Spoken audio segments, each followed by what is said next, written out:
Okay, magandang umaga mga ka-e-bike. Okay, maganda at maayos pinagpalang umaga sa ating lahat, no guys. Okay, nandito na naman tayo sa isang katanungan sa ating valid na subscriber. Okay guys, okay, galing ang tanong kay Johanna Amrin, kung tama ba yung pagkaka-pronounce ko. Johanna Amrin o Joanna Amrin.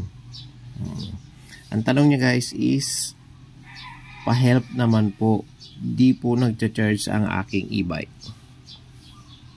Okay, Miss Joanna Amrin, ito po yung mga possible po kung bakit ayaw mag-charge po ng inyong e-bike. Okay, meron tayo na namang isang gawa bagong dumating, no?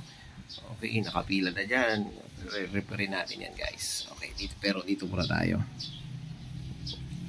Miss Joanna Amrin, ayaw po mag-charge ng inyong e-bike. Ito po itong mga battery na po to. Ito mga bloated na po yung mga yan. Okay, mga luma po yan ha. Battery po natin. Ngayon po, ang tanong nyo is ayaw mag-charge ng e-bike nyo. Pero ang tanong ko din po sa inyo is, ilang taon na po yung e-bike nyo?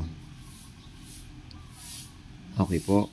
Malinaw din po, no, yung tanong ko, no. Ilang taon na din po yung e-bike nyo? Minsan kasi nakadepende po yan, ma'am, sa taon. Unang-una sa taon. 3 years po talaga possible yung battery natin. Umaabot tayo ng 3 years talaga sa battery ng mga e-bike, no.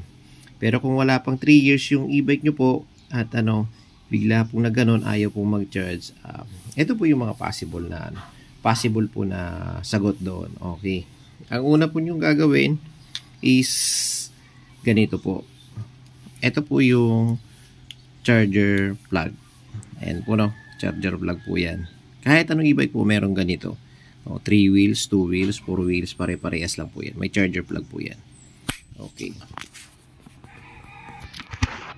ngayon po, una po, pupuntahan nyo lang po yan. Kung saan po nakalagay ito, pwede nyo pong buksan yan. Susundan nyo lang po yung linya na yan. Okay, pagdating po sa dulo, ganyan po yan. Kasi minsan, ma'am, nahuhugot po ito kasi hindi natin minsan alam kung saan dumadaan yung mga e-bike natin. Minsan malubak, minsan matubig, mabato, kung ganun, masimento, o flat man yan, lubak-lubak. Minsan po kasi nahuhugot to, etong plug na to. Okay, ganyan lang po kasi yan minsan. Nahuhugot sa pagkaka-plug. Kaya minsan yun yung cause bakit ayaw mag-charge ng e-bike. Yun po yung simple way. Okay, yan po yung una yung titignan. Baka nag-loose lang, baka nahugot lang po. Possible color po nito is yellow black. Yellow black din po to. Ito nga hanapin nyo sa my controller. Okay, tapos to red black. Check nyo lang po yan. Okay, at kung ganun pa rin po, ayaw pa rin po mag-charge, tsaka tayo pupunta dito sa mga battery, no? Okay, ito po yung una po natin. First step po natin is i-check po yung line ng charger plug. Okay, kung talaga nakakonect siya. Okay, ganyan po kasi minsan, no, ayan, minsan may nangyari po kasi nag-overcharge, nasusunog po yan. Okay, kaya minsan ayaw na mag-charge. Okay, kahit bago pa yung e-bike, may pangyayaring ganyan. Tulad ng ganito po. Ayan, ito yung sample po na nag-short siya, nag-overcharge. Ayan, kitang-kita, no. Tapos susunod po tayo, dito na po tayo sa mga battery. Hindi nyo po in-indicate doon sa tanong nyo kung 3 wheels, 4 wheels yung e-bike nyo, tapos kung 60-20, 60-32, 48-20 o 48-32 yung inyong battery. Okay, pero okay lang, pare-parehas lang din naman po yan. Meron po tayong dalawang ditong lumang battery. Okay po, yan.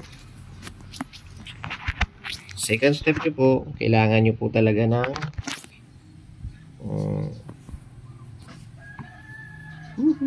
who's the sa voltmeter ko, ma?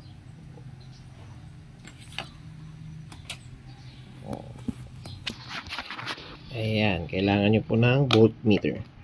Ayan. Okay, siset lang po natin yung voltmeter. Okay.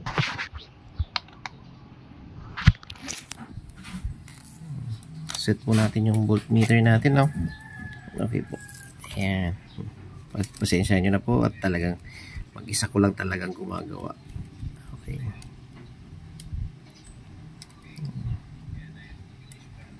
Ayan po, nakakonekta na po siya sa red tsaka sa blue. Ang lumalabas po, ganyan. Naglalaro-laro na po yung power niya. Ayan po. Pag ginagalaw-galaw mo, no. Ayan. Hindi na po steady yung kanyang power. Okay. Nagloloko-loko. Okay po. Tapos, dito po sa pangalawa,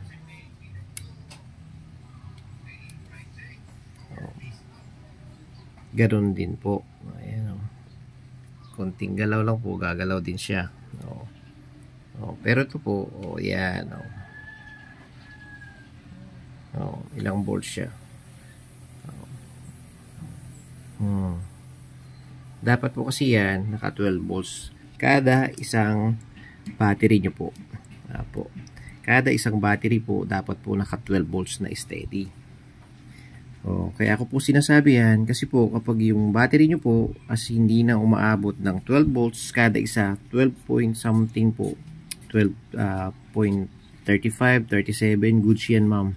Okay, yun po yung standard na voltahe para sa mga battery ng e-bike para magkarga. Minsan kasi nasa 10 yung isa, tapos yung tatlo po remaining is nasa 12 yung iba, mababalda po yung isa. Opo, hihina at hihina na yon. Kaya hindi po siya nagcha-charge. Ngayon po, ang possible po natin gagawin po, pupunta lang po tayo sa kung meron po kayong 12 volts charger, makakatulong po yun para i-charge po. I-charge muna siya. Kung saan po yung mahinang makikita nyo, yun po ang i-charge nyo. Okay po. Pagkatapos nyo pong i-charge yun, pwede nyo pong i-rebalance yan. Kung sakasakali po, DIY po ang gagawin nyo. O ipapacheck sa ibang mekaniko. Kasi ganoon po yung ginagawa ko talaga. Bago ko po pagpalitin ng battery ang isang customer, i-check talaga lahat. No? Gaya po nung sabi ko sa inyo, i-charge ko muna siya kung sakaling ito po yung sample po natin na ito yung mahina, tapos yung the remaining is 12 volts mahigit lahat. Kailangan mo siyang i-charge ng 12 volts and then pagkatapos mong i-charge ng 12 volts, kailangan mo na siyang i-rebalance. Nandun po yun sa isang vlog ko. Mapapanood nyo po kung paano mag-rebalance. Nandun din po yun. Para in the rest, lahat po, kung ito ang 11, na-charge nyo, 12. Remaining power niya is magiging balance po lahat. Kaya po tayo gumagamit ng rebalancing. Ma'am Johanna Amrin, sana po nakatulog yung simpleng video ko, ma'am. At sana nasagot ko ng maayos yung katanungan mo kung bakit ayaw mag-charge ng e-bike mo.